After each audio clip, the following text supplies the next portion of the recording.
Price the Lord, hallelujah. പ്രിയ സഹോദരങ്ങളെ, ചൊവ്വാഴ്ച ദിനമാണ്. ശബ്ദത്തിനൊക്കെ ചെറിയ ചെറിയ ഒരു കിച്ച് ഉണ്ട്. നിങ്ങൾ എന്ന വിയ്യൂർ പള്ളിയിലെ അവസാനത്തെ ദിവസമാണ് ധ്യാനത്തിൻ്റെ. നിങ്ങളുടെ പ്രാർത്ഥനയിൽ പ്രത്യേകമായിട്ട് ഓർക്കുക. നല്ലൊരു അഭിഷേകമുള്ളൊരു കൂട്ടായ്മയാണ് കേട്ടോ വിയ്യൂരിലെ.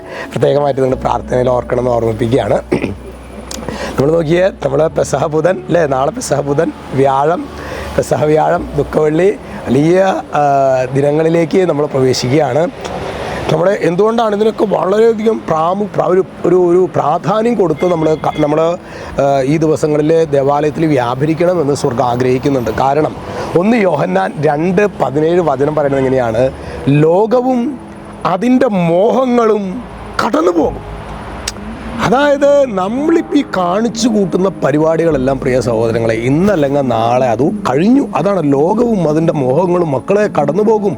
ദൈവഹിതം പ്രവർത്തിക്കുന്നവനാകട്ടെ എന്നേക്കും നിലനിൽക്കും. കാറ്റ് വന്നാലും കോള് വന്നാലും ഒക്കെ അവൻ അതുപോലെ നിൽക്കും. അതാണ് ശരിക്കും ദൈവഹിതം അപ്പോൾ ഈ ദൈവഹിതം പ്രവർത്തിക്കാനുള്ള ശക്തിയാണ് ഈ പെസഹ വ്യാഴാഴ്ച ദിനത്തിൽ, ദുഃഖവെള്ളി ദിനത്തിൽ, ദുഃഖശനി, മാമോദിസ വ്രത നവീകരണം അല്ലേ, സർവോപരി ഈസ്റ്ററിൽ ഉത്ഥിതനായ ഈശോയെ നമ്മൾ കൂടെ കൂട്ടുന്ന ഒരു വലിയൊരു അഭിഷേകം പ്രിയ സഹോദരങ്ങളെ നമുക്ക് കിട്ടണം. അപ്പോൾ അതുകൊണ്ട് ഇനി പ്രത്യേകിച്ച് ഒരു കാര്യം പറയാനുള്ളത്, അവസാനം വരെ വെള്ളം കോരിയിട്ട് ഈസ്റ്ററോട് കൂടി അത് ഉടയ്ക്കരുത്. തിങ്കളാഴ്ച കണ്ടു വേണം, തിങ്കൾ ചൊവ്വ ബുധൻ, അതായത് അടുത്ത ആഴ്ചയുണ്ടല്ലോ, അടുത്ത ആഴ്ച തിങ്കൾ ചൊവ്വ ബുധൻ കണ്ടു വേണം ഈ ദിവസങ്ങളിൽ ആത്മീയ ഊർജം. സാധാരണ രീതിയിൽ ചിലപ്പോൾ ഈ കുടിയന്മാർ നമ്മളുടെ 25 ദിവസം ക്രിസ്തുമസിനെ നോമ്പെടുത്ത്, അല്ലെങ്കിൽ 50 ദിവസം ഈസ്റ്ററിന് നോമ്പെടുത്ത് അന്ന് കംപ്ലീറ്റ് കോളാക്കില്ല. അതുപോലെ നമ്മുടെ എല്ലാ കൃപാവരങ്ങളെയും അതുവരെ നമ്മൾ സോഷ്യൽ മീഡിയയിൽ റെസ്ട്രിക്റ്റ് ചെയ്തവർ, അല്ലെങ്കിൽ മറ്റു കാര്യങ്ങൾക്ക് റെസ്ട്രിക്റ്റ് ചെയ്തവർ, ടെലിവിഷൻ റെസ്ട്രിക്റ്റ് ചെയ്തവർ, ഫുട്ബോൾ റെസ്ട്രിക്റ്റ് ചെയ്തവർ, ക്രിക്കറ്റ് റെസ്ട്രിക്റ്റ് ചെയ്തവർ, അല്ലെങ്കിൽ കുറേ സമയമൊക്കെ അതിൽ സ്പെൻഡ് ചെയ്തതായിരിക്കാം.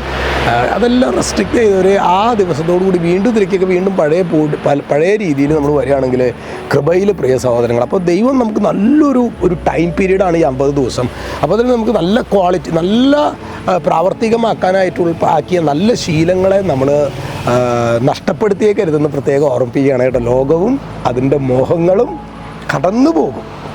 ദൈവഹിതം പ്രവർത്തിക്കുന്നവനാകട്ടെ എന്നേക്കും നിലനിൽക്കും. ദൈവമേ, ഈ വചനത്തിൻ്റെ ഒരു അഗ്നി അഭിഷേകം കത്തിപ്പടരട്ടെ. യേശുനാമത്തിൽ ഇപ്പോഴും എപ്പോഴും എന്നേക്കും. ആമേൻ.